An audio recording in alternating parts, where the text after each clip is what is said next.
एक बार वेरीफाई हो गया आप मोबाइल नंबर जाइए तो दोबारा ठीक है इसके इलेक्शन कराना पड़ता है।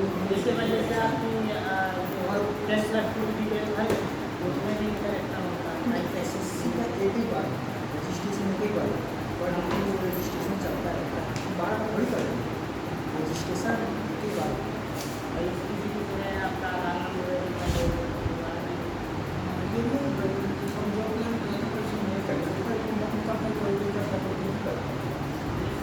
नहीं करना प्राइस चेक करके नहीं पड़ेगा आज ही ले लेंगे ना अभी दिन में जाके इनका अकाउंट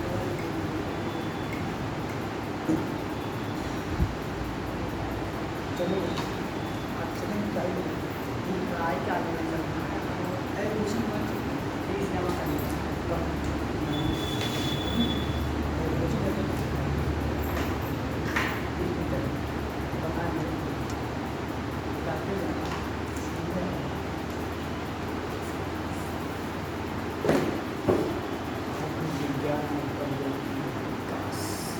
देखो बच्चों, आज का जो टॉपिक है वो है भारत में विज्ञान एवं प्रौद्योगिकी का विकास।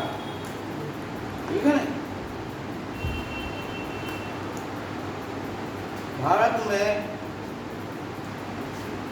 प्राचीन समय से लेकर आधुनिक काल तक कैसे विज्ञान का विकास हुआ, ये सब इस टॉपिक के अंतर्गत। लेकिन यदि आपको पिछले अध्याय में थोड़ी सी भी समस्या हो तो आप लोग बताइए, नहीं तो फिर जो है आगे का पढ़ाएगा।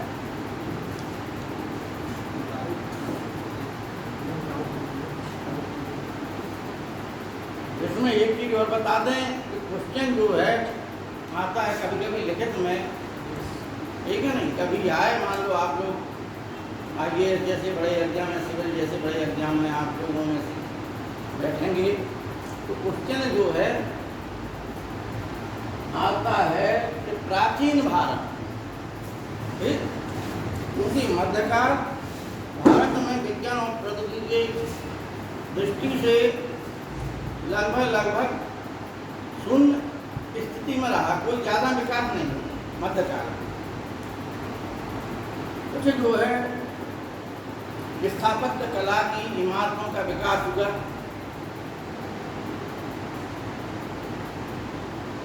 लेकिन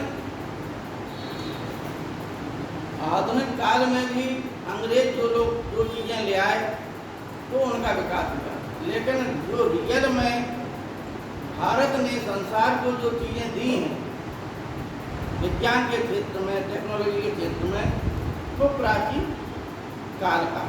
ठीक है, चाहे आपका खगोल का क्षेत्र हो या गणित का क्षेत्र हो या चिकित्सा का क्षेत्र हो या वास्तुशास्त्र का क्षेत्र हो, इंजीनियरिंग का क्षेत्र हो, उनमें प्राचीन समय से ही इस प्रकार से मनुष्य ने भारत में विकास किया। और कौन सी ऐसी चीजें हैं जो भारत ने समस्त संसार को सिखाई, ठीक है ना? कुछ ऐसी चीजें हैं जिनका ऋणी जो है संसार है। भारतीय ज्ञान का ऋणी भारत का ही नहीं बल्कि संसार का प्रत्येक नागरिक इन प्राचीन ऋषि मुनियों की और जो हमारे पूर्वज हैं उनकी जो है जानकारी का ऋणी है।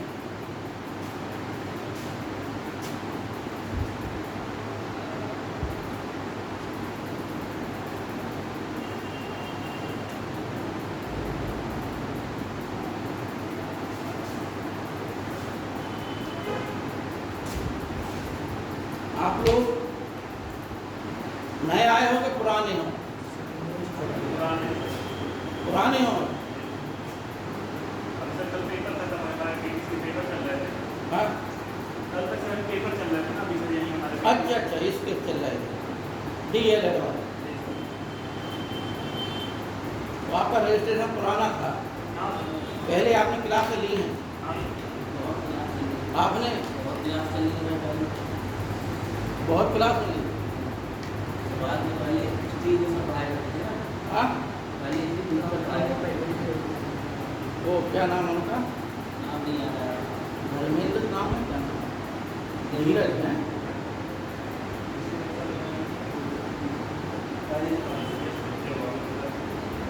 देखिए लगभग 30 सितंबर तक का आदेश था,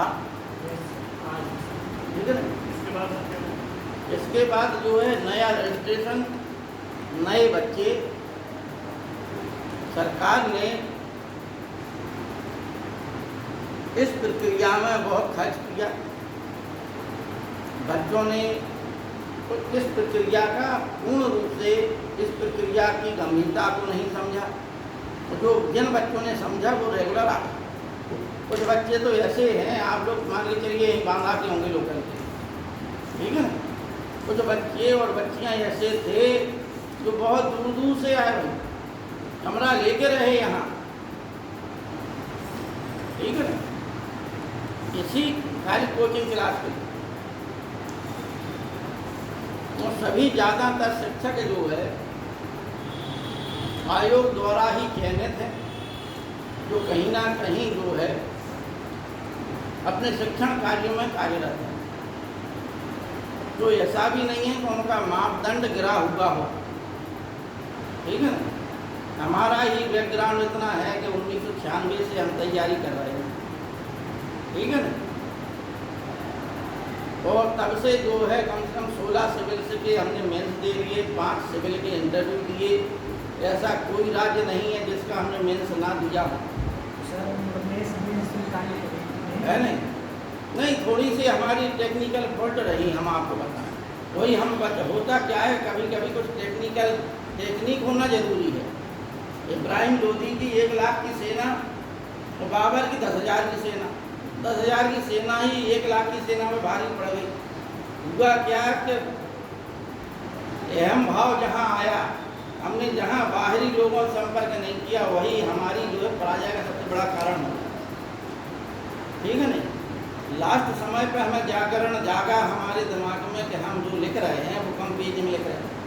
भाई 10 क्वेश्चन आते हैं सिविल में लिखने के लिए मेंस परीक्षा में, ठीक है ना। 10 में से 5 करना होता है विषय में, तो 2 विषय रहते थे हमारे समय पर। अब तो थोड़ा पैटर्न बदल दिया, तो 2 विषय के 4 पेपर हो गए। हमारी कमजोरी ये थी, आप लोग बता दें, कभी कभी क्या है दूसरे जो अपनी कमियां बता दे के दूसरे को कल्याण कर देना चाहिए। टोटल हमने जो अनुभव किया है आपको हम बता दें। हमारी एक ही फॉल्ट थी कि हम जो है ये समझते रहे कि हम अच्छा लिख रहे हैं, अच्छा लिखते थे। कमी ये रही कि हम जो है कम शब्दों में लिखते, ठीक है ना। हमने जो है 500 ही शब्दों में लिखा, 500 साढ़े 500 शब्दों में। और जो लड़के थे जो सेलेक्ट हुए वो 650 साढ़े 600 शब्दों में लिख रहे थे क्वेश्चन। तो जाहिर है कि शब्दों के आधार पर जो शिक्षक के पास कॉपी जाएगी वो ये समझेगा कि इसकी नॉलेज कम है, इसलिए इसने कम शब्दों में लिखा। उसे ये तो मालूम नहीं कि तुम आधा घंटा पहले बैठ गए क्वेश्चन करके। हम जो है सबसे पहले आधा घंटा पहले अपना लिख के बैठ गया। हमें समझते ये सारे समझूक के हम होशियार, ठीक है ना। क्योंकि रिकॉर्ड ऐसा था कि जो परीक्षा दी उसका तो निकला नहीं है, लेकिन टेक्निकल फॉल्ट थी। अच्छा, और लोगों ने मतलब जानकारी अच्छा और विषय की होती थी, मतलब मंडली थी, लेकिन इस विषय पे एक लोगों ने क्योंकि हमें बता दिया था 4-6 लोगों के ग्रुप में, तो हम उसी हिसाब से पैटर्न पर चलते रहे। अंत में जब मतलब 1-2 चांस बचे हमारे, तो हमें ये जानकारी ज़्यादा से ज़्यादा हम जो है 5 इंटरव्यू दे पाए, ठीक है ना। तो और भी कंपटीशन के इंटरव्यू दिए, तो आज भी मान लो कि सरकारी ही आदमी हैं, हम भी शिक्षक हैं, प्रवक्ता पद पे।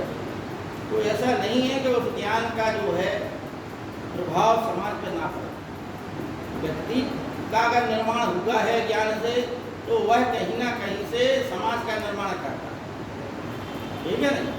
हमारा मान के चलिए नहीं हुआ, उसके पहले भी हमने 8-10 लोगों को नौकरी दिला दी, शिक्षणकारी कोचिंग खोल लिए, पढ़ाया बच्चों को।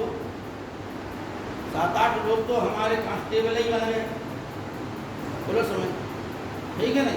2 लोग हमारे समीक्षा अधिकारी बन गए, तो लखनऊ सचिवालय में है। फिर उनमें से एक लोग जो है कि तमाम परीक्षाओं में निकलते चले गए, 4-5 परीक्षाएं निकाली आयोग की, एक में पास हो गए, उसकी ज्वाइनिंग भी नहीं कर पाता तक दूसरे में हो गए। मतलब इस प्रकार से वो 4 परीक्षाओं में लगातार पास बंदा, कानून रो, नायब तहसीलदार, हैं, एक नगर पालिका की कोई इंजीनियरिंग की पोस्ट होती है, बीटेक किए हुए था, हमारे संपर्क में आया तो हमने उसे बताया, पढ़ाया, तो 4 पोस्ट प्राप्त कर लिया, ठीक है ना। होता क्या है कि जो टेक्निकल फॉल्ट होता है, आप अगर अच्छे पढ़ने वाले और अगर आपको आपकी कमियां बता दी जाए, तो यकीन मानिए कि सिलेक्शन लगभग होना निश्चित है, लगभग। अगर आपका पूर्ण समर्पण है तो सिलेक्शन आपका कोई नहीं होगा, ठीक है ना। अनेक लोगों को हमने देखा इलाहाबाद में, हमारी मित्र मंडली में ही तमाम लोग IAS बन गए, सिविल के जाने कितने लोग बन गए, ठीक है ना। और अन्य परीक्षाओं में, लेकिन हमने इतना जरूर देखा कि कोई भी ऐसा नहीं रहा जिसकी नौकरी ना लगी। यहाँ तक कि एक व्यक्ति जो है 38, 40 साल की अवस्था में नौकरी प्राप्त की, लेकिन इलाहाबाद में अपना पढ़े रहे, तैयारी करते रहे, मुख्य धारा से अलग नहीं हुए और अंत में नौकरी मिल गई,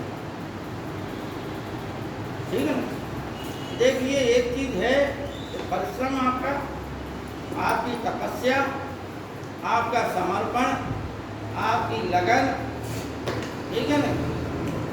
और सबसे बड़ी बात है जो विज्ञान प्रौद्योगिकी की बात हो रही है, कि लेटेस्ट में किस प्रकार के क्वेश्चन आ रहे हैं। लेटेस्ट की धारा के हिसाब से आप बहेंगे तो ठीक है, और नहीं टूट जाएंगे, ठीक है ना। भगवान कृष्ण जो है संसार में एक ऐसे पूर्ण व्यक्तित्व का विकास करने वाले एकमात्र ऐसे व्यक्ति थे, उनका अनुसरण करने वाले बहुत हुए, जिन्होंने पूर्ण विकास किया मनुष्यत्व का, यानी मनुष्य का जो सर्वांगीण विकास होता है, उस शिखर पर भगवान कृष्ण क्या होता है। ये बातें आप लोगों को बहुत कम लोग बता पाएंगे जो हम आपको बता रहे हैं। शिक्षा प्रतिभा, व्यक्ति जब जन्म लेता है बच्चा, तो किसके उसकी भावनाएं कैसी होती हैं? अपने लिए, वो है अपने लिए जीता है। जीता है कि नहीं जीता है बताइए। जब भूख लगेगी तभी माँ से संबंध के लिए रोएगा, दूध के लिए रोएगा। बड़ा होगा, खाना खाने पीने लगेगा तो भी उसे जो है किसी प्रकार की ममत्व नहीं रहती, अपने में पूर्ण रूप से स्वतंत्र, ठीक है ना। सिर्फ अपना स्वार्थ दिखाई देगा, तो टोटली ममता नहीं है उसके अंदर, बच्चे के अंदर, ठीक है ना। क्योंकि वो पूर्णतः क्या है, स्वार्थी टाइप का होता है बच्चा, प्रकृति की देन। इस अवस्था है जैसे ही वो बड़ा होगा, कुछ बुद्धि का विकास होगा, जानने लगा कि हाँ जी अपने लोग हैं जी, हमारे लिए ऐसा करते वैसा करते, तो दूसरी अवस्था आ जाती है कि आप परिवार के लिए जियो। अभी आप लोगों की जो अवस्था है वो अवस्था भी अपने लिए है, विकास हो चुका है कि आप परिवार के लिए जिए। बहुत पहले विकास हो चुका बुद्धि का कि आप परिवार के लिए जिए, क्योंकि दूसरी आपकी जो रिक्वायरमेंट है वो है परिवार। अपना विकास किया, अपने स्वार्थ पूर्ण किए, खाया पिया सब किया, लेकिन जब बुद्धि का विकास हुआ तो देखा कि भाई परिवार का भी विकास होना चाहिए, तो परिवार के विकास के लिए लग गए। दूसरा चरण, परिवार में भी अच्छे कार्य किए, परिवार भी सब व्यवस्थित होने लगा। अब यहीं तक मनुष्य क्या है, स्टॉप कर था। लगभग 99% लोग यहीं पर रुक गए, उनकी सोच यहीं तक सीमित है। तो मैं और मेरा पुत्र, बस इसके आगे कुछ नहीं। लेकिन भगवान कृष्ण इससे आगे जो पूर्णत्व मनुष्यत्व की निशानी है, उस अवस्था में पहुंचे कि अब जो है परिवार के अतिरिक्त भी समाज है, तो समाज के लिए हमें जीना चाहिए। हेलो, हाँ बताओ बेटा, तुम्हें क्या करना बेटा बताओ। तो बेटा ये जो है अभी आए नहीं है, कोई फॉर्म भर गया है, तुम क्लास लीजिए, हमारा अभी 9:30 बजे के बाद, ठीक है बैठो। अतः भगवान कृष्ण ने समाज के लिए अपना जीवन समर्पित कर दिया। और जो समाज के लिए जीता है वही जो है उन्नत पुरुष की निशानी। समाज के वही व्यक्ति के जो पुण्य हैं, जो महापुरुष जितने भी हुए संसार के, कोई भी महापुरुष को उठा लीजिए, वह समाज के लिए जी रहा है। अगर समाज के लिए नहीं जी रहा व्यक्ति, मतलब हम लोगों का उद्देश्य अभी अपने लिए है, लेकिन जब अपना उद्देश्य पूर्ण हो जाएगा तो फिर आपका उद्देश्य क्या बन जाएगा? समाज के लिए। तो अगर आप आत्मा से काम नहीं कर रहे समाज के लिए, दिल से काम नहीं कर रहे, तो ये समझिए कि आप सिर्फ उन्नत वाली स्थिति में नहीं हो। तो अंतिम उद्देश्य यही है, चाहे आप शिक्षक के रूप में शिक्षक बन जाए, तो भी आप समाज के बच्चों को पढ़ा रहे, सही शिक्षा दे रहे, उनको सही मार्ग पर ले जा रहे। यदि आप IAS, PCS, सिविल सर्विसेज जैसे एग्जाम में पहुंच रहे हो, तो भी आपका उद्देश्य विशुद्ध समाज सेवा है। उद्देश्य यही निहित है। आप वहाँ एक प्रश्न ये भी पूछा जाता है इंटरव्यू में कि भाई आप IAS क्यों बनना चाहते हैं? आप जिस पोस्ट, प्रशासनिक कोई भी पोस्ट हो, देखो आपको बता दें, इंटरव्यू में एक प्रश्न जरूर पूछा जाता है कि आप इस पोस्ट पर क्यों आना चाहते हैं? आपका सीधा जवाब होगा तो भाई हम समाज सेवा करना चाहते हैं। उनका प्रश्न होता है तो फिर जो है समाज सेवा अन्य तरीकों से कर सकते हैं, है ना? लेकिन इसके लिए आप ये कह सकते हैं कि भाई इस क्षेत्र में आने की हमारी इच्छा थी और इस इच्छा के माध्यम से ही हम समाज सेवा करना चाहते हैं। हम समाज सेवा के और भी तरीके हैं, लेकिन हम इसी तरीके को अपनाना चाहते हैं, क्योंकि इस तरीके के माध्यम से हम वो अच्छा कार्य कर सकते हैं जो हम अन्य तरीकों से नहीं कर सकते। इसमें हमारे पास पावर होगी, उस पावर का सदुपयोग करके हम सही लोगों को सही चीज़ों तक पहुँचाने की मार्ग करेंगे, मतलब मार्ग समाधान करेंगे। तो सीधी सी बात है, अंतिम उद्देश्य IAS और PCS की सर्विस में ज़्यादातर विद्यार्थियों से पूछा जाता है। हेलो हेलो हेलो,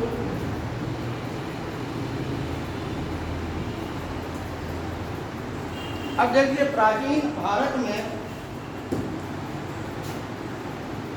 किस प्रकार से विकास हुआ, क्योंकि हम जानते हैं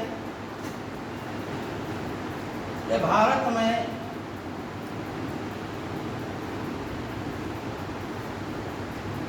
पाषाण काल रहा, उसके पश्चात ताम्र पाषाण काल भी रहा,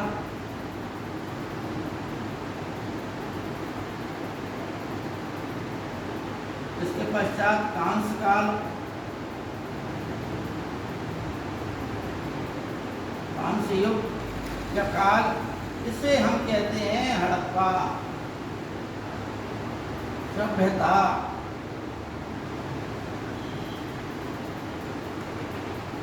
इसके पश्चात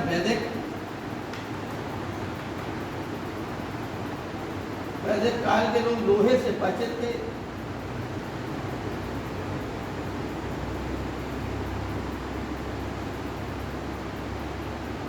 इसके पश्चात छठवीं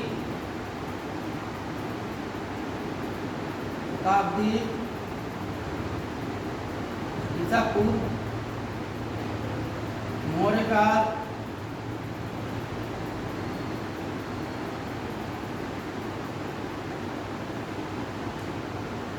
अनिष्ट काल,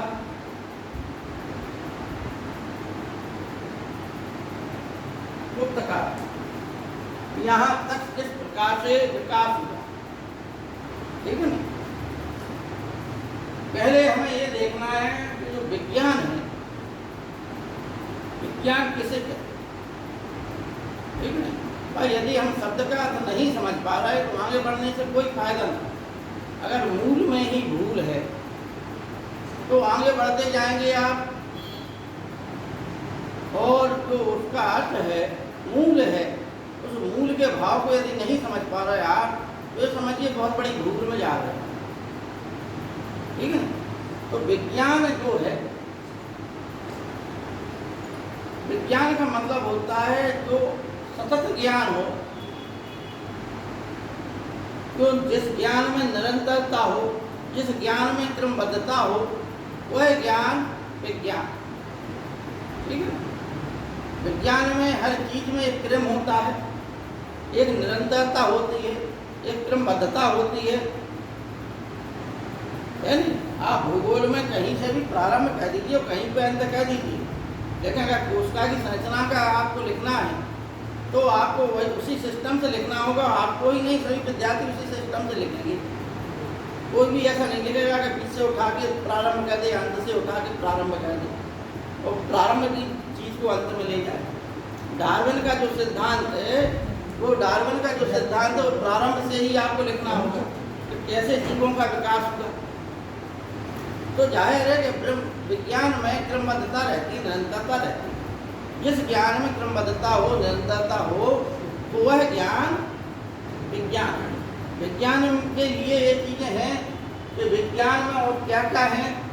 तो विज्ञान को हम प्रयोगों द्वारा सिद्ध कर सकते हैं, विज्ञान को हम अनुसंधानों द्वारा सिद्ध कर सकते हैं, विज्ञान को हम खोज और आविष्कारों द्वारा सिद्ध कर सकते हैं। भाई जो चीज़ सिद्ध है उस पर हम प्रैक्टिकल करके सिद्ध कर सकते हैं।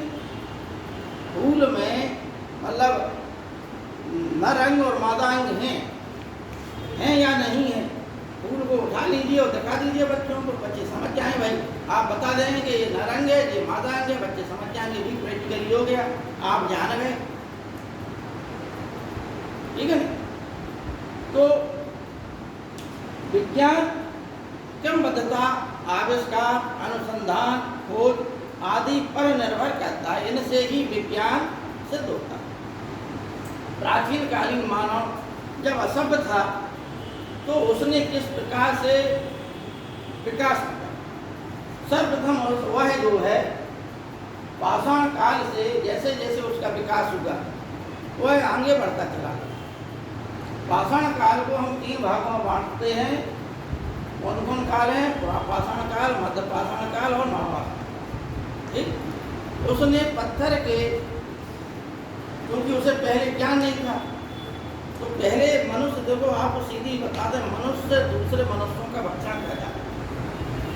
मनुष्य कच्चा ही मांस जानवर को काटा, जानवर को पकड़ा, मारा और खा लिया। ऐसे मारने की जरूरत नहीं, जिंदा में ही खाना प्रारंभ हो जाता था। आज भी शेर कभी मारता है? खाता है, है ना? हाँ, तो मतलब कोई भी जानवर हो, उसी प्रकार से मनुष्य भी एक जानवर था। ठीक, नरभक्षी की तरह था मनुष्य भी। अतः बुद्धि का विकास हुआ तो वह जो है हथियारों का उपयोग करने लगा। सर्वप्रथम मनुष्य का हथियार कौन बना? पत्थर। ठीक, ठीक है ना, जिसे हम बोलते हैं फलक संस्कृति, हस्त कुठार। ठीक, पाषाण काल का क्या था? हस्त कुठार। मध्य पाषाण काल के थे ठीक घिसे हुए हथियार, ठीक, नुकीले हथियार, उन्हें घिस लेता था मन, छोटे छोटे हथियार हो गए। और नव पाषाण काल तक वह कुछ ना कुछ जो है उन्हीं में संशोधन करके उनको और बड़ा और पतले हथियारों के रूप में इस्तेमाल करते। यहाँ पर जो है सिर्फ वो शिकारी था पाषाण काल के, पूरा पाषाण काल।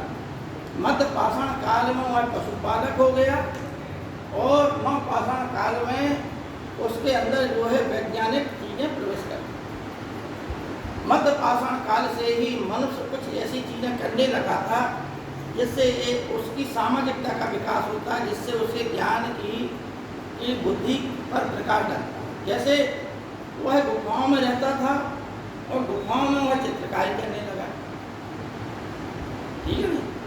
धीमे धीमे करके चित्रकारी के माध्यम से ही उसकी लिपि का विकास हुआ। देखिए, लिपि का हम जो लिपि देखते हैं वह लिपि एकाएक विकसित नहीं होगी। वह लिपि वास्तव में लिपि होती क्या है? अभिव्यक्ति का माध्यम। भाषा क्या होती है? भाषा को व्यक्त करने के लिए एक लिपि, एक लेखनी चाहिए, ठीक है ना। उसे हम जो है लिपि कहते हैं। और भाषा जो है भावनाओं को व्यक्त करती है, भावना को ही तो व्यक्त करती है भाषा। अतः मध्य पाषाण काल से वह जानवरों को पालने लगा। जानवरों के प्रमाण कहाँ से मिले? आदमगढ़ और बागोर, ठीक है ना। आदमगढ़ और बागोर से पशुपालन के साक्ष्य। बागोर राजस्थान में के भीलवाड़ा जिले में है, और आदमगढ़ कहाँ पर है? मध्य प्रदेश के होशंगाबाद। ठीक, उसी प्रकार से पचमढ़ी है, भीमबेटका है, ये सभी जो हैं गुफाएं थी यहाँ पर, जहाँ पर मनुष्य ने अपने प्रारंभिक चित्र बनाए, ठीक है ना। वह अपनी मतलब पत्थर से ही, पत्थर पर खरोंच के चित्र बनाने लगता था, गहरे गहरे उसमें वो कर देता, लाइन खींच देता था। और पाषाण काल में आपने देखा कि मुख्य जो है उसका हथियार यंत्र क्या था? पत्थर के थे। इसलिए इसे हम जो है पाषाण काल से जब हम नीचे आते हैं तो यहाँ पर तांबे के आभूषण, तांबे के हथियारों का प्रयोग होने लगा था। अतः जिस काल में तांबे के आभूषणों का, तांबे के हथियारों का प्रयोग होने लगा, उस काल को हम ताम्र पाषाण काल कहते हैं। महाराष्ट्र में इसके बहुत बड़े जो है क्षेत्र में, महाराष्ट्र है, राजस्थान है, ठीक है ना, गिलुंद, आहाड़, इनाम गांव, जोरवे आदि जो है ताम्र पाषाण कालीन स्थल है, जिसमें जोरवे संस्कृति एक महत्वपूर्ण संस्कृति मानी जाती है, ठीक है।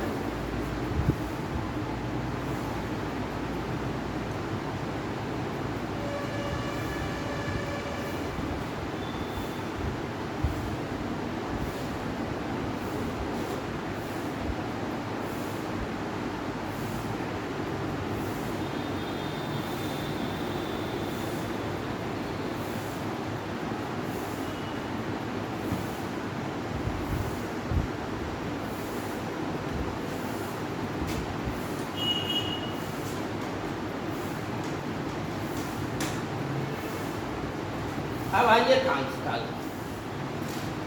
कांस्य यानी आपको मालूम है कांसा किन दो धातुओं से मिलकर बनता है?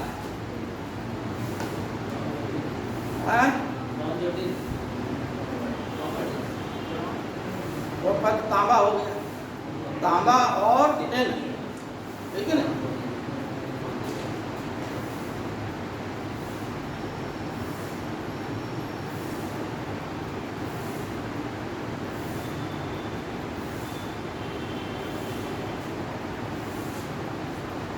हड़प्पा काल में संसार की पहली विकसित नगरीय सभ्यता, क्योंकि यहाँ पर इसलिए कह रहे हैं संसार की, कि संसार के सर्वप्रथम नगरों का विकास मेसोपोटामिया सभ्यता जो इराक में पनपी थी, ठीक है ना, वहाँ हो गया।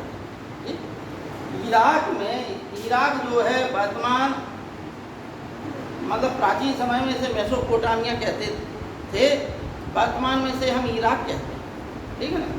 यहाँ पर 3 सभ्यताएं पनपी थी, यानी तीनों सभ्यताओं को सम्मिलित रूप से हम क्या बोलते हैं? मेसोपोटामिया की सभ्यता। जो है, क्योंकि हमने बताया आपको कि कोई भी प्राचीन सभ्यता हो, मनुष्य ने क्या किया, अपने विकास के लिए अपने स्थलों की खोज की, यानी उसके जीवन के उपयोग के लिए क्या महत्वपूर्ण चीज़ें हैं। आपने देखा हो, आपको एक बिल्कुल साधारण अर्थ की चीज़ बता दें, इतिहास की चीज़ बता दें कि जहाँ जीने के साधन कम हों वहाँ का आदमी जो है मेहनती, परिश्रमी, ईमानदार, लगनशील, कर्मठ और लड़ाका, यायावर, घुमक्कड़ होता है, लड़ाकू टाइप का होता है। और जहाँ पर नदियों का जाल बिछा हुआ, जहाँ पर अन्न की उत्पादकता अधिक हो, नदियाँ होंगी तो अन्न की उत्पादकता होगी, और वहाँ का आदमी खुशहाल, शांत, युद्ध की प्रवृत्ति में विश्वास ना करने वाला, मतलब अहिंसक, ठीक है नहीं, व्यापार वाणिज्य का विकास करने वाला, लड़ाई झगड़े से दूर रहने वाला, आलसी, कामचोर हो जाता। ठीक, अब इन सभ्यताओं को जहाँ पर सुख और समृद्धि है, जहाँ पर पहाड़ी पठारी क्षेत्र है, वो पहाड़ी पठारी वाले क्षेत्र जिन्हें जीवन यापन के साधन जो है डेली जो है परिस्थितियों से संघर्ष करना है, प्रत्येक दिन सुबह जैसे ही उठे और परिस्थितियों से संघर्ष करना है। अब ऐसे व्यक्ति के सामने एक मैदानी आदमी लड़ेगा तो कितना लड़ पाए, क्योंकि वो एक दिन में 10 बार क्या 20 बार पहाड़ पर चढ़ेगा, 20 बार उतरेगा। और आप जब एक ही बार चढ़ेंगे तो 10 बार कम से कम बैठ के जाएंगे। आप एक ही बार पहाड़ पर चढ़ेंगे, आपको 10 बार बैठना पड़ेगा। रायगढ़ का किला जहाँ शिवाजी महाराज की वो थी राजधानी, उस पर आज लिफ्टें लगी हुई हैं, और शिवाजी महाराज जो है उसको कम से कम 10-20 बार चढ़ जाते, 10-20 बार उतर आते थे। ठीक है नहीं, हम भी अपना प्रैक्टिकल बताते हैं। ग्वालियर में हम रहे तो ग्वालियर पहाड़ी क्षेत्र है, हमको पहाड़िया में रहे हम कुछ समय तक, जो मतलब कैंसर पहाड़िया भी है वहाँ पर, एक वहीं पर अस्पताल है जो इलाज के लिए। तो उस समय जो है कि कोई हमें दिक्कत नहीं होती, घर से गल्ला ले जाते थे, एक हाथ में अपना सूटकेस लिया, एक हाथ में गल्ले की बोरी ली अपनी और अपनी इधर रखी और ऐसे एक हाथ में पकड़ा और सीधे चढ़े चले गए, एकदम ऊंची पहाड़ी। ठीक है ना, और ये जिद रहती थी क्योंकि युवावस्था थी हमारी, उस समय ये जिद रहती थी कि हमें रुकना नहीं है कहीं बीच में, सीधा मतलब खून का जोश था कि ये सौगंध खाए हुए थे कि कभी रुकना नहीं है, तो बीच में कभी नहीं रुकते थे। तो ये युवावस्था का होता है, आपको जिस प्रकार की परिस्थितियाँ मिलें उस प्रकार का व्यक्ति हो जाता है। आप अगर मैदानी क्षेत्र में हैं, समतल क्षेत्र में हैं, तो आपके अंदर वो मेहनत करने की क्षमता ही नहीं होगी। समझ रहे आप, आपके अंदर वो क्षमता ही नहीं। इसलिए मनुष्य प्रारंभ में उन पहाड़ों पर नहीं बसा, मध्यकाल में वह पहाड़ों पर बसा, नवपाषाण काल में कहाँ आ गया, वो जीवन की सुविधा के लिए नदियों किनारे आ गया। ठीक है नहीं, और जहाँ नदियों के किनारे आया मनुष्य, मतलब उसे पीने की सुविधा हो गई, खाने की सुविधा हो गई। देखो जो खाएगा वो पानी पिएगा, प्यास लगेगी उसे, और पानी पीने के लिए हर जानवर नदी किनारे आएगा, जंगल का नियम है। और बस जाहिर है कि आप बैठे रहिए नदी किनारे, घर है, जानवर आएगा वहाँ शिकार कर लीजिए। तो नवपाषाण काल मनुष्य की ये सोच थी। दूसरी सोच ये थी कि नदियाँ जब बाढ़ का पानी जो है निकाल देती हैं तो ऊपर की जो मृदा होती है, जिसे जलोढ़ मृदा कहते हैं, ठीक है नहीं, वह जो है सबसे बारीक मृदा होती है। ठीक, बारीक मृदा में उसमें उर्वरक, खनिज पदार्थ आदि सब चीज़ें होती हैं। अतः उसमें कुछ बीज डाल देता था मनुष्य और अपने आप जो फसल हो जाती थी। वाटर लेवल बहुत ऊंचा था, बहुत ऊंचा था, उससे ज़्यादा ज़रूरत नहीं थी। नदियाँ समतल पर बहती थी उस समय। अब जितना जितना वाटर लेवल नीचे होता जा रहा, नदियाँ उतनी ही नीचे चली गई। अब आप समझिए कि जब पृथ्वी का निर्माण होगा, जब अनेकों वर्षों तक, करोड़ों वर्षों तक पृथ्वी पर जो है शीत युग रहा और हिमयुग रहा और नदियाँ बहती रहीं, तो उस समय मृदा का के ऊपर ही, यानी जो ऊपर की मृदा थी उस पर ही जो है ये बहती थी। जैसे जैसे जल का स्तर नीचे होता चला गया, पेड़ पौधों से कार्बनिक पदार्थ जलते चले गए, मिट्टी का स्तर ऊपर हो गया, नदियाँ नीचे को चली गई, तो जल स्तर नीचे हो गया। आप केन नदी को देख लीजिए, केन नदी का स्तर कितना नीचे, जबकि वो पहाड़ों पर है। जहाँ विशुद्ध नदियाँ जो है मिट्टी में हैं, वहाँ आप किसी भी नदी में चले जाइए कई फुट ऊंचाई पर जो है मनुष्य का वास है, कई फुट ऊपर, ठीक है नहीं। अब आप समझ लीजिए कि कितना ऊंचाई हो गई है और वाटर लेवल कितना नीचे पहुंच गया। तो पहले मनुष्य मतलब बीज बोया उसने और उत्पादकता प्रारंभ हो गई उसकी, ठीक है नहीं। अतः नवपाषाण काल में मनुष्य अग्नि का प्रयोग करने लगा था भोजन पकाने के लिए, ठीक है नहीं। नवपाषाण काल में मनुष्य जो है वो कुम्हार के चाक का प्रयोग करने लगा था।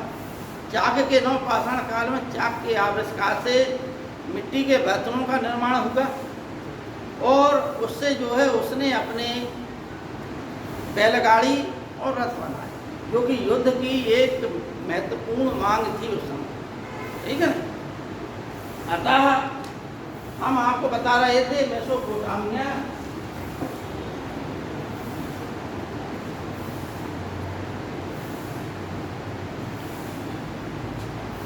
जिसे हम जो इराक में पनपी थी, यहाँ दो नदियाँ थी, दजला और फरात। इन नदियों के किनारे पनपी थी, इसलिए इसे दजला फरात की नदी घाटी सभ्यता कहते हैं। जैसे हड़प्पा सभ्यता को हम सिंधु नदी घाटी की सभ्यता कहते हैं। इसमें 3 सभ्यताएं पनपी थी। पहला सुमेरियन सभ्यता,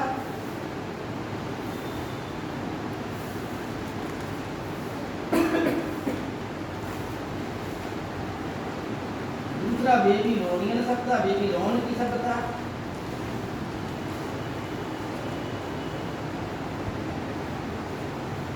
तीसरा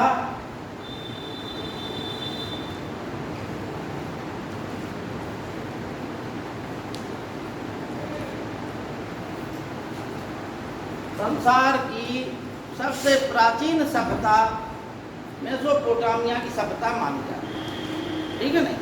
क्योंकि उसमें 3 सभ्यताएं पनपी और लिपि का विकास सुमेरियन सभ्यता से ही होने लगा था।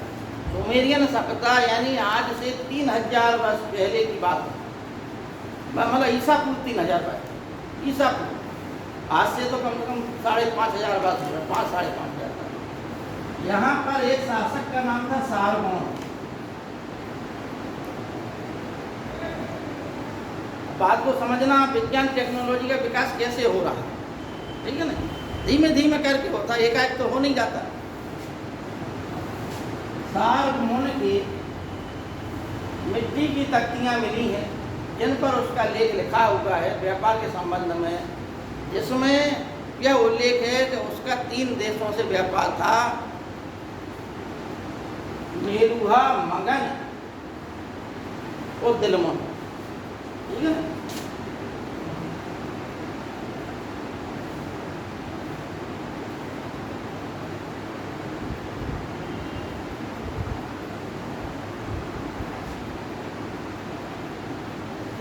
मेरुहा को जो है क्या कहा गया है, सिंधु घाटी सभ्यता का क्षेत्र यानी हड़प्पा सभ्यता का। हड़प्पा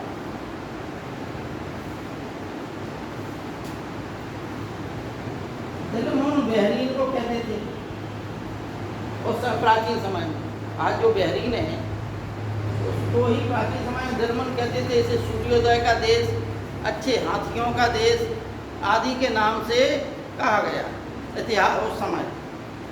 इसमें सुमेरियन काल में इसके लिए कहा गया कि हाथियों का देश है, सूर्योदय का देश है दिलमन। मगन की पहचान ओमान से की। सारगोन जो शासक था, जो करीब करीब 2300 ईसा पूर्व की बात है, ठीक है ना। तो हमने बताया 3032 ईसा पूर्व में सुमेरियन सभ्यता का विकास होने लगा था इस समय, ठीक। नगर के किनारे, नदियों किनारे थी। नगर जो है अव्यवस्थित थे, मंदिरों के प्रमाण मिलते हैं, लिपि का विकास होने लगा था क्योंकि लेख मिला है। समझना बात को, लिपि इनकी क्या थी, कीलाक्षा थी लिपि, ठीक है ना। लिपि का आविष्कार करने वाला सुमेरियन लोग थे। महीने को 30 दिन में बांटने वाला मेसोपोटामिया के लोग थे। संसार की पहली यानी समाज को सुव्यवस्थित करने वाले पहले लोग मेसोपोटामिया के लोग। हम्मुराबी की विधि संहिता वो कहाँ का था? हम्मुराबी बेबीलोन का। ठीक है नहीं? जैसे हम मनुस्मृति कहते हैं, आज हम संविधान कहते हैं, भारत का संविधान जो हम सब लोगों को उस नियम कायदे कानून में बांधता है, मनुष्यों को, नागरिकों को, कि हम उस विधान के अनुसार चलें। तो सबसे पहले ये प्रयास जो है हम्मुराबी ने, जो बेबीलोन का एक शासक था, उसने किया था। तो जाहिर है कि इस समय जो है इराक की या मेसोपोटामी सभ्यता में नगर विकसित नहीं थे। नगर थे, जहाँ मंदिर बने, व्यापार का केंद्र बना, नगर का विकास हो गया, लेकिन फिर भी जो है यहाँ नगर अव्यवस्थित थे। लेकिन हड़प्पा काल में नगर व्यवस्थित थे। क्यों? क्योंकि नगर जो है मकान बिल्कुल सही सिस्टम में थे। एक दुर्ग, एक गढ़ी टीला था और एक नगर टीला था। गढ़ी टीले में जो है प्रशासनिक केंद्र था, वहाँ से प्रशासन चलाया जाता था, और जो कि पश्चिम क्षेत्र में था। ज़्यादातर जो है जितने भी हड़प्पा स्थल मिले हैं महत्वपूर्ण, उनमें सब में पश्चिम की ओर क्या था? गढ़ी टीला, जो ऊंचा उठा हुआ है, गढ़ी जहाँ किला का वो हुआ है। उसी प्रकार से नगर टीला पूरब की ओर था, पूरब पश्चिम में बटा हुआ था। भारत में जो नगर मिले हैं, जो महत्वपूर्ण नगर हैं, कौन कौन से? हड़प्पा, मोहनजोदड़ो, चन्नूगढ़ो, लोथल, काली बंगा, सुरकोटदा, धौलावीरा, राखी गढ़ी। इनमें ज़्यादातर में आपको क्लियर बात बता दें कि नगर के बाहर एक 4 दीवारी रक्षा के लिए हो। ठीक? नगर और दुर्ग को घेरने के लिए, उसकी रक्षा के लिए, कोई भी बाहरी आदमी आक्रमण ना कर दे, उसके लिए ये लोग व्यवस्था किए हुए थे। एक दीवार उठाए हुए थे, जिसे 4 दीवारी कहा जाता है। ठीक है ना? कि बाहरी आक्रमणकारी एकाएक नगर पर आक्रमण ना कर दें, बहुत बड़ी दीवार उठा लेते थे, चारों ओर से उससे घेर लेते थे नगर को और किले को। कहीं कहीं पर एक 4 दीवारी है, कहीं कहीं पर एक ही 4 दीवारी में गढ़ी भी घिरी हुई है और नगर भी घिरा हुआ है, और कहीं कहीं पर अलग अलग प्रकार से उसे घेर दिया गया। दोनों के बीच जो है जोड़ने के लिए रास्ता होती थी, गेट की व्यवस्था होती थी उस दीवार में। ठीक है ना? तो एक गेट या 2 गेट या 4 गेट, ज़्यादातर में एक गेट ही बनाया जाता था, क्योंकि उस समय का व्यक्ति जो ज़्यादा विकसित नहीं था कि भाई अगर मान लो कोई घटना घट जाए तो एक गेट से कैसे निकला जाए। ठीक? नगर जो है व्यवस्थित था। सड़कें एक दूसरे समकोण पर काटती थी। मोहनजोदड़ो से सबसे लंबी सड़क 33 फुट चौड़ी सड़क तक मिली है, जिसे हम राजपथ कह सकते हैं। ठीक है ना? मेसोपोटामिया और इसमें यही अंतर है कि यह एक सुनियोजित नगर योजना थी और यह मेसोपोटामिया अव्यवस्थित नगर योजना थी। ठीक? यहाँ जो है मकान के जो दरवाजे हैं, जो खिड़कियाँ हैं, वो गलियों में खुलते थे, जबकि मेसोपोटामिया में सड़क पर ही खुल रहे। ठीक है ना? ईंटें जो जिन ईंटों से, यानी इनके जो मकान बनते थे वो पक्की ईंटों के थे। एक दो स्थल जैसे काली बंगा में है कच्ची ईंटों के मिले मकान, ठीक है नहीं, लेकिन नींव उनकी पक्की ईंटों पे थी। लेकिन ज़्यादातर स्थल चाहे मोहनजोदड़ो हो, हड़प्पा हो, चन्नूगढ़ो हो, धौलावीरा हो, इन सब में ज़्यादातर में पक्की ईंटों का ही उपयोग किया। ईंटें जो है एक बहुत विशाल आकार की थी, एक बहुत छोटे आकार की थी, लेकिन ईंटों का जो अनुपात है वह अनुपात लगभग कितना था? 4:2:1 के अनुपात में। ठीक है? अब देखिए हड़प्पा काल में हमें क्या देखना है। अब हड़प्पा काल तक हम ये देखते हैं कि भारत में कुछ ना कुछ जो है वैज्ञानिक प्रवृत्तियों का विकास होने लगा, तो उसकी वैज्ञानिकता झलक रही है। किन किन चीज़ों में? बर्तन निर्माण के क्षेत्र में। ठीक? बर्तन धातु के भी मिले हैं, बर्तन मिट्टी के भी मिले हैं, मूर्तियाँ धातु की भी मिली हैं, तांबे की मिली हैं, और क्या बोलते हैं, कांसे की मिली हैं, मूर्तियाँ, पत्थर की भी मूर्तियाँ मिली, शैल खड़ी की भी मूर्तियाँ मिली, ठीक है ना। इन सब में प्रयोग किया गया है अलग अलग प्रकार से, जिसे हम सांचा कहते हैं, सांचा पद्धति, उसमें जो है मूर्तियाँ ढाली जाती, ठीक है ना, फिर बना दी जाती थी। मिट्टी की मूर्तियाँ चिकोटी विधि से बनाई जाती थी, ठीक है ना। धातु की मूर्तियाँ मधुछिन्न प्रवृत्ति से बनाई जाती थी। मोहनजोदड़ो से ही कांसे की नृत्यकी मिली है, मोहनजोदड़ो से कांसे का भैंसा मिला है, ठीक है। लोथल से तांबे का कुत्ता मिला है। हाथी दांत के पैमाना मोहनजोदड़ो से मिला है। पत्थर की मूर्ति हड़प्पा से मिली है। लोथल और चन्नू दड़ों में मनके बनाने का कारखाना था, ठीक है ना। सोने और चांदी के आभूषण मिले हैं बहुत ज़्यादा, ठीक। हड़प्पा से जो है बैलगाड़ी तांबे की मिली है। जयमाबाद से एक वो रथ मिला है धातु का। ज़्यादातर मूर्तियाँ जो है, बर्तन जो है बनाए गए, उन बर्तनों पर लाल रंग का लेप चढ़ा दिया जाता था, उस पर काले रंग से उसमें डिजाइन कर दी जाती थी। तो इन्हें हम जो है लाल और काले रंग की मृदा कहते हैं, ठीक है ना। मिट्टी पर इस रंग का लेप कर दिया जाता था। तो ये मतलब इनकी वैज्ञानिकता का प्रमाण मिलता है कि इन लोगों ने कुछ ना कुछ टेक्निक अपनाकर बाँट जो है 2 मोहरें हैं 2.8 गुणित 2.8 के अनुपात में मिली, वर्गाकार मोहरें मिली। 2.8 सेंटीमीटर गुणित 2.8 सेंटीमीटर के आकार में ही मोहरें मिली। इन सब बातों से ये प्रमाणित होता है। अच्छा, जब कांसा है तो जाहिर है कि उस समय के हड़प्पा सभ्यता के लोग 2 धातुओं को गलाने की विधि से परिचित थे। कैसे तांबे का और टिन का आपस में किस अनुपात में मिलाया जाए कि कांसे का निर्माण हो जाए, और फिर उस कांसे को गलाने से मूर्तियों का निर्माण किया गया। हड़प्पा काल में, हड़प्पा सभ्यता में कहीं भी मंदिर के प्रमाण नहीं मिले हैं, लेकिन मूर्तियाँ बहुत मिली।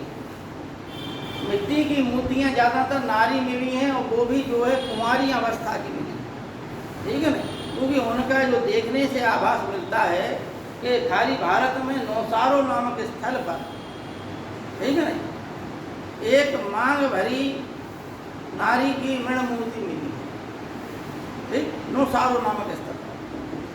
भारत अगर क्योंकि भारत के स्वतंत्रता के पश्चात भारत में अनेक स्थलों पर खुदाई हुई, लेकिन उसके पहले पाकिस्तान में इन सभ्यताओं के स्थल पर थे। तो पाकिस्तान में ज़्यादातर नारी मृण मूर्तियाँ मिली, ठीक है ना, क्योंकि वहाँ पर ज़्यादा विकास हुआ पाकिस्तान। और पाकिस्तान में इसलिए विकास हुआ क्योंकि पाकिस्तान में 5-7 नदियों का जाल फैला हुआ है। संसार में सबसे ज़्यादा नहरों का जाल अगर किसी देश में तो पाकिस्तान में, क्योंकि वहाँ पर नदियों का जाल। इसीलिए प्राचीन जब हड़प्पा काल से ही वहाँ जो मनुष्य ने विकास किया तो पाकिस्तान वाले क्षेत्र में, और वहाँ से विकास फिर पूरब की ओर बढ़ता गया भारत में, किसी भी कालखंड में हो, ठीक है। जब आर्य लोग आए तो उनका जो है सप्त सिंधु प्रदेश था महत्वपूर्ण, ठीक, लेकिन हड़प्पा काल के लोग लोहे से परिचित नहीं, ठीक है ना। लोहे का वैदिक काल के लोगों को लोहे का ज्ञान हुआ। अब वैदिक काल में विज्ञान का विकास कैसे हुआ? क्योंकि वैदिक लोग जो ग्रामीण सभ्यता के लोग थे, इन्हें नगरीय सभ्यता को इन्होंने उजाड़ दिया था, ऐसा कहा जाता है। एक ग्रामीण सभ्यता में रहते थे, कबीले टाइप के थे, ये यज्ञ आदि करते थे। तो यज्ञ वेदियों की नाप तो और शुल्ब सूत्र में उल्लेख है कि किस प्रकार से यज्ञ वेदियों को रस्सी से नाप के कितनी लंबाई हो, कितनी चौड़ाई हो, कितनी गहराई हो, किस यज्ञ वेदी की कितनी लंबाई हो, इस प्रकार के शुभ सूत्रों में यज्ञों का ज्यामितीय विधि विधान दिया है। ठीक है ना। लोहे के प्रयोग से इनके हथियार मिले वैदिक काल में, अतः लोहा जो है अन्य धातुओं में सबसे मजबूत होता है। भाई आपके पास तांबे की तलवार हो और किसी दूसरे के पास लोहे की तलवार हो तो कौन सी तलवार जीत जाएगी? लोहा क्योंकि मजबूत होता है, तांबे की तलवार काट देगा। तो लोहे ने यहाँ पर वैदिक आर्यों को, लोहा और घोड़ा, इन दो चीज़ों ने आर्यों को अपनी सभ्यता को विकसित करने में मदद की, लोहा और घोड़ा। ठीक है ना। 6वीं शताब्दी ईसा पूर्व में वही बात सिद्ध हुई कि जिसके पास लोहे की खदानें थी, जिसके पास हाथी थे, हाथी और लोहा, उसने जो है अन्य महाजनपदों पर अपना अधिकार प्रभुत्व जमा लिया। और मगध के पास हाथी थे, मगध के पास लोहे की खानें थी, इसलिए मजबूत हथियार और बड़े बड़े विशालकाय हाथी, इनकी मदद से इन लोगों ने अन्य राज्यों को अपने अधिकार में कर लिया। हमें मालूम है, इतिहास में पता चलता है कि अजातशत्रु ने जब बज्जी संघ पर आक्रमण किया तो उस समय उसने शिलाकंटक और रथ मूसल नामक 2 हथियारों का प्रयोग किया। ठीक है ना।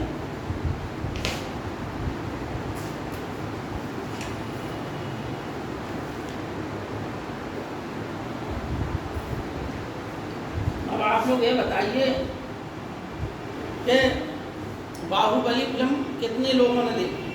हाँ तो खा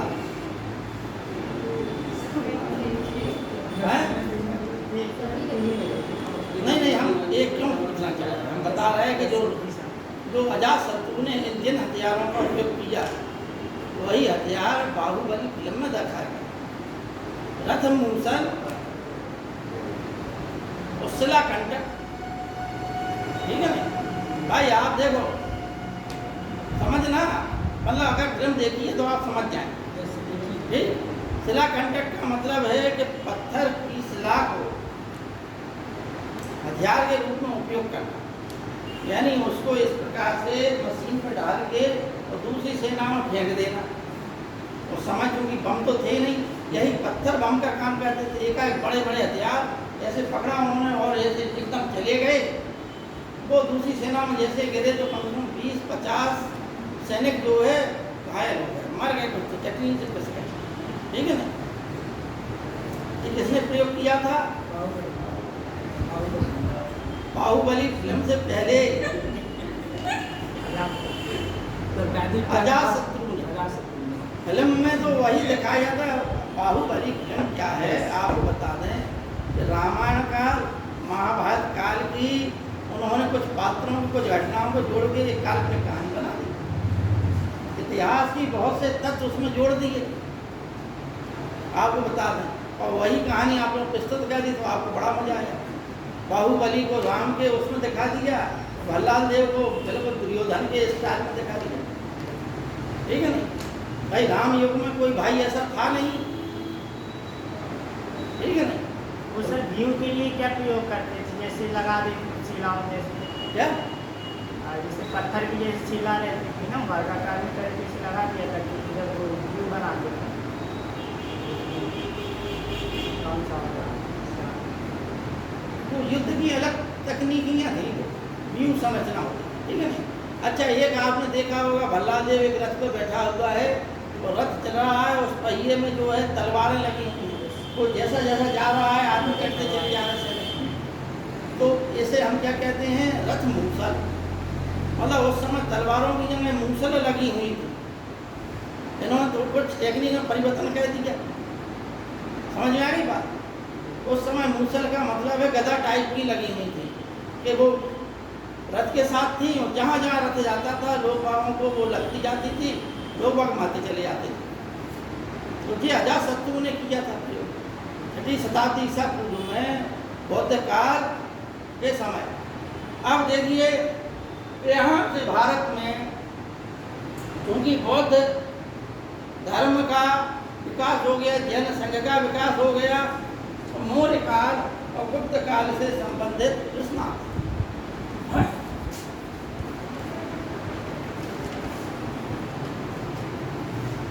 मौर्य काल में हम लोग देखते हैं कि अनेकों गुफाएं खोदी गई। एक चीज और बता दें, छठी शताब्दी ईसा पूर्व में कि क्योंकि उस समय तक्षशिला जो है ज्ञान का एक केंद्र था, ठीक है, आप तो तक्षशिला विश्वविद्यालय के बारे में पढ़ा चुके हैं, तो वहाँ पर बिंबिसार का ने जो है एक उसका जो था राजवैद जीवक, वो वहाँ पढ़ा हुआ था। तो वह अपने समय का जीवक सबसे बड़ा आयुर्वेदाचार्य था, जीवक, ठीक है ना। मौर्य काल में पत्थर की गुफाएं क्या मिलती है, मौर्य काल में शिलाएं,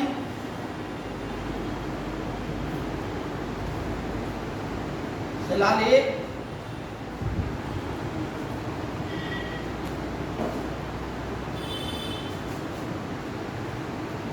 स्तंभलेख और गुहाभिलेख।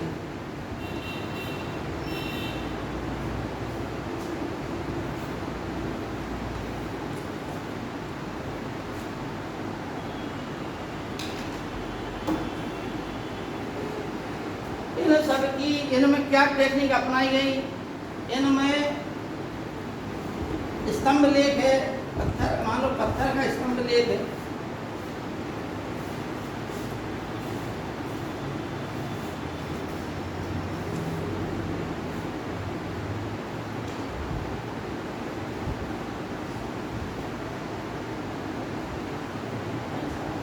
इस प्रकार के स्तंभ लेख हैं।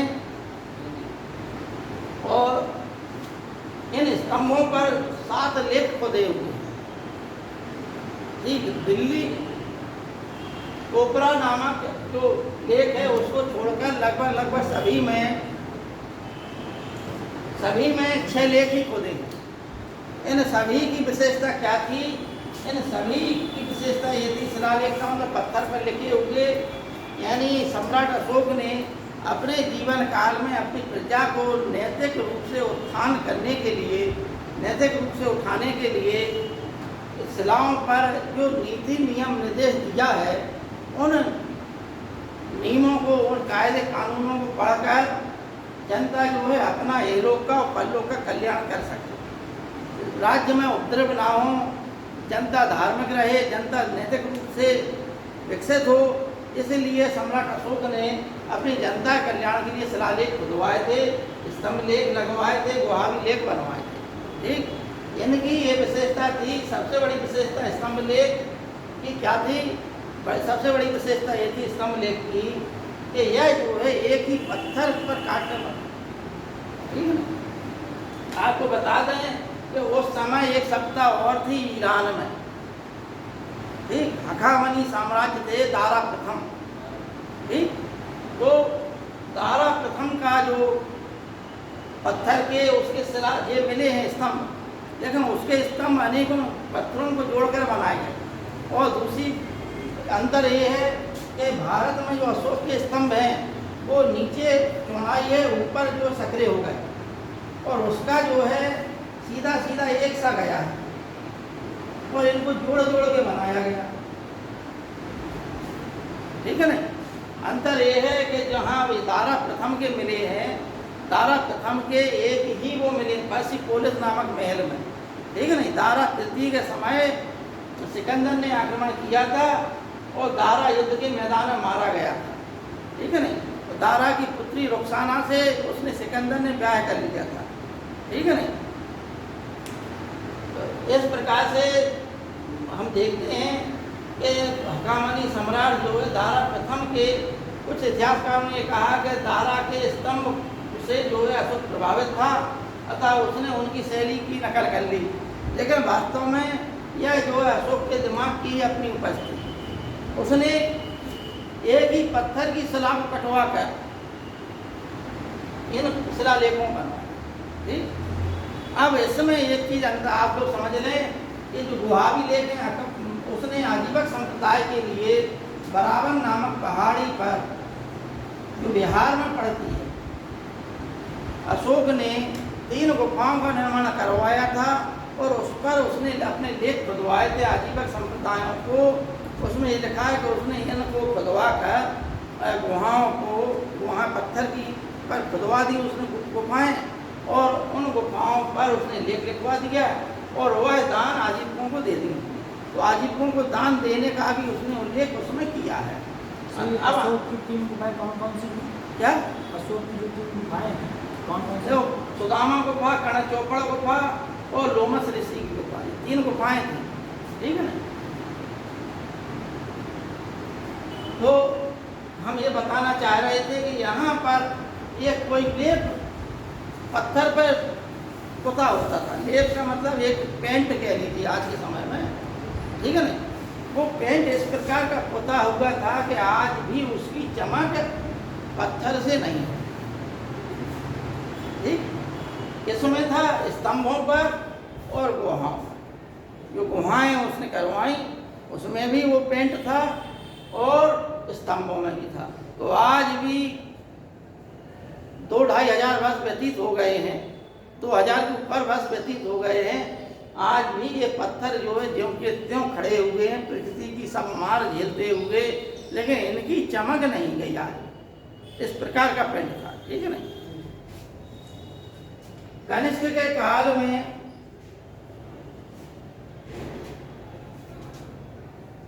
हम देखते हैं कि पत्थर की गांधार शैली और पत्थर की मथुरा शैली का विकास, यानी मूर्तियों का निर्माण होने लगा बृहद पैमाने पर। महात्मा बुद्ध की मूर्तियां बनने लगी और प्रथम मूर्ति जो है मथुरा शैली में बनाई गई। मथुरा शैली और गांधार शैली में अंतर यह था कि मथुरा शैली में जो मूर्तियां बनती थी उनके चारों ओर आभा मंडल होता था। भगवान बुद्ध का जो उपदेश था वो मूर्तियों के माध्यम से देखने से प्रकट हो जाता था कि अगर वो ध्यान की अवस्था में है, उपदेश की अवस्था में है, जिस अवस्था में है, उनकी आध्यात्मिकता उनके चेहरे से प्रकट होती है, ठीक है ना। यदि वो तपस्या कर रहे हैं, घोर तपस्या कर रहे हैं, तो उनके शरीर को जो है हड्डियों का ढांचा बना के दिखा दिया गया। उनके और प्रत्येक मूर्ति में जो है एक आभा मंडल होता है, प्रकाश दिखाया गया, आभा मंडल, इसमें मथुरा शैली, ठीक। और उनको जो है कि इस प्रकार दिखाया गया, लेकिन चेहरे के भाव बिल्कुल शांत भाव रहे हमेशा, ठीक है ना।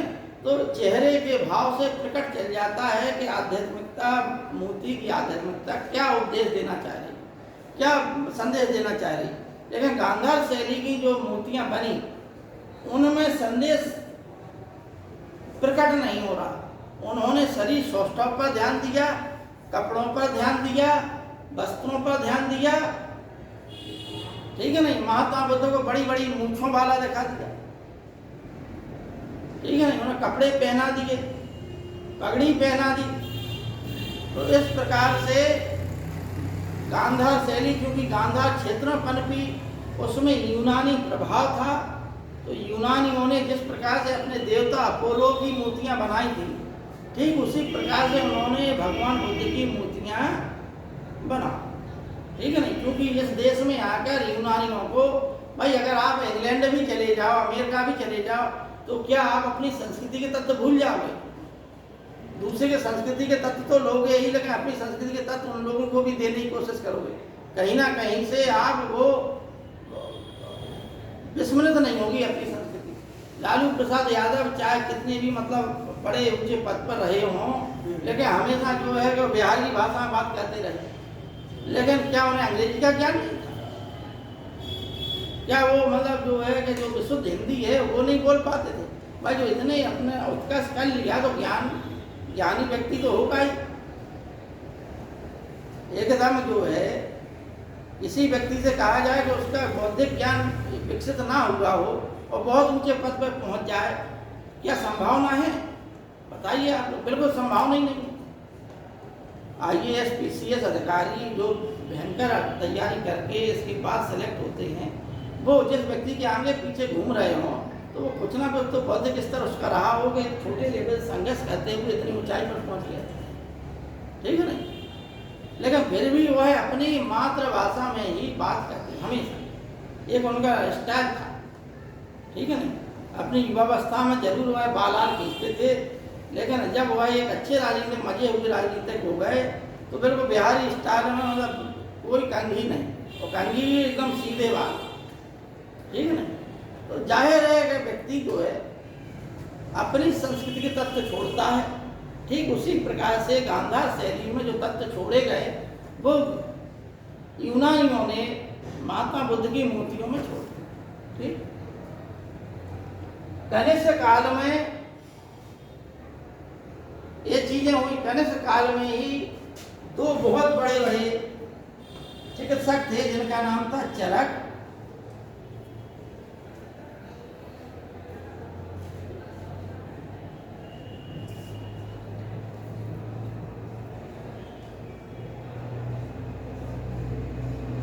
चरक और सुश्रुत,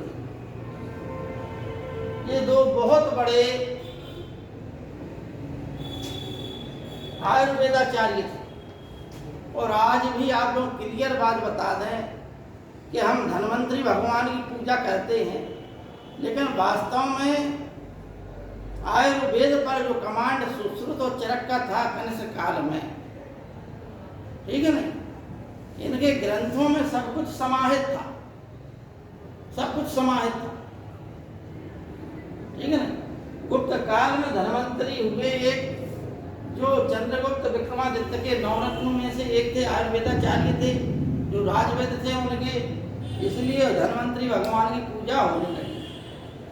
लेकिन उनसे पहले भी उनसे बड़े और अच्छे ज्ञान के शिखर पर पहुंचे हुए दो लोग और थे जिनका नाम था चरक और सुश्रुत।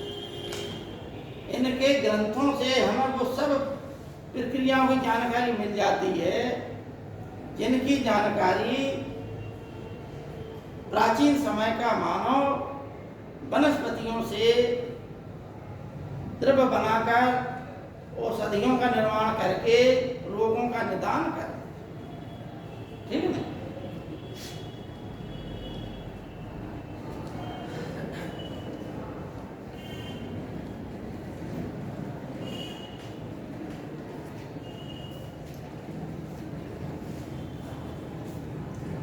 ऐसा भी कहा जाता है कि कनिष्क का जो है अंगीलस नामक वैद्य था। क्या था? अंगीलस, वैद्य नहीं, इंजीनियर था, ठीक है ना। और इसने पेशावर में एक टावर का निर्माण कराया था जिसको पीतल का टावर कहा जाता था, ठीक है ना। वो सांग तक एक टावर था, लेकिन फिर कब किस कालखंड में ये नष्ट हो गया इस बात का कोई उल्लेख नहीं, ठीक है ना। अब देखिए विज्ञान के क्षेत्र में हम सिक्कों पर अगर थोड़ी सी चर्चा कर लें तो ठीक है। भारत में सोने के सिक्के जारी करने का श्रेय किसे जाता है?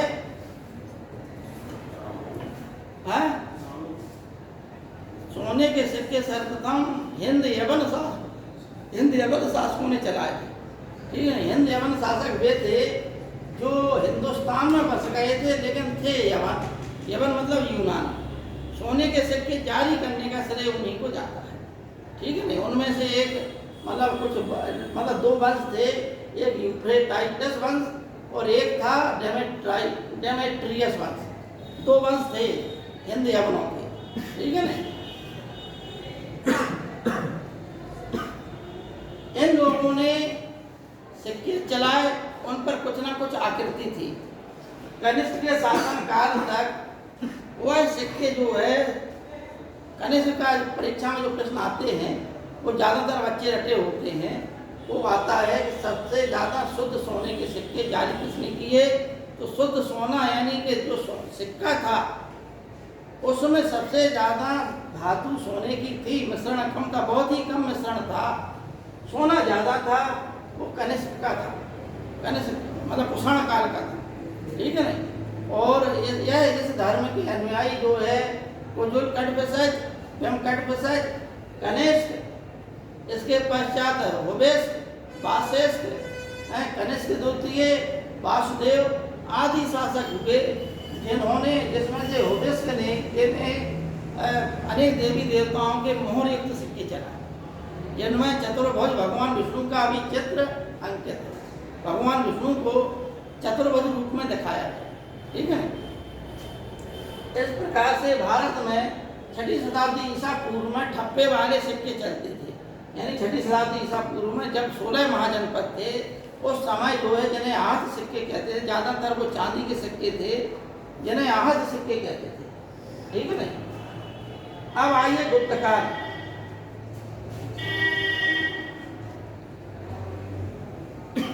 गुप्त काल में आर्यभट्ट,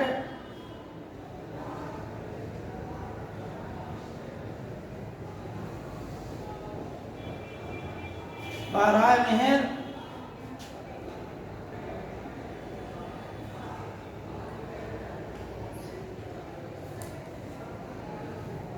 धन्वंतरी,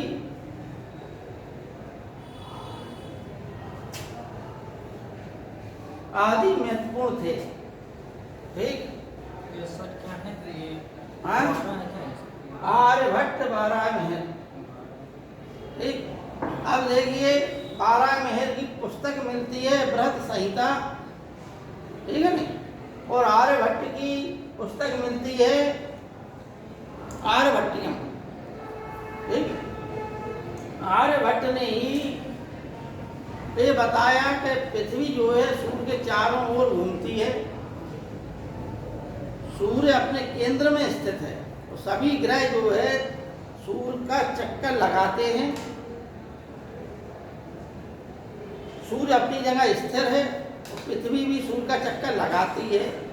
ये बात सबसे पहले आर्यभट्ट ने ही बताया। ठीक।